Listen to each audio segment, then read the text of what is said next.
లాల్ బహదూర్ శాస్త్రి మన దేశ రెండవ ప్రధాని, పాకిస్తాన్ కు ముచ్చెమటలు పట్టించిన యోధుడు, జై జవాన్ జై కిసాన్ నినాదాలతో దేశ ఉన్నతిని పెంచిన మహనీయుడు, హరిత విప్లవం, శ్వేత విప్లవం వంటి సంస్కరణలతో దేశాన్ని అభివృద్ధి పథంలో పరుగులు పెట్టించిన ఘనుడు, అణుపరీక్షలకు ఆజ్యం పోసి శత్రు దేశాల గుండెల్లో నిద్రపోయాడు.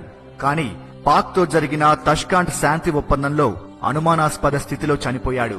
లాల్ బహదూర్ శాస్త్రి గారు ప్రధానమంత్రిగా పదవి స్వీకారం చేసినప్పుడు కూడా చిరిగిన దుస్తులు మరీ కుట్టుకుని వేసుకునేవారట. ఆయన కేవలం 2 జతల బట్టలతోనే ఉండేవారట. ఆయన భార్య, ఇప్పుడు మీరు ప్రధానమంత్రి అయ్యారు కదా, మరో 2 జతల బట్టలు తీసుకోండి అంటే దానికి ఆయన, మన దేశంలో ఆ మాత్రం కూడా బట్టలు లేకుండా ఉన్న ప్రజలు చాలా మంది ఉన్నారు, ఇప్పుడు నాకు అంత అవసరం ఏమొచ్చింది అన్నారట. అదే ఇప్పుడు ఉన్నారు చూడండి మన రాజకీయ నాయకులు, గంటకో వేషం వేసేవాళ్ళు. Hats off to Lal Bahadur Shastri గారు.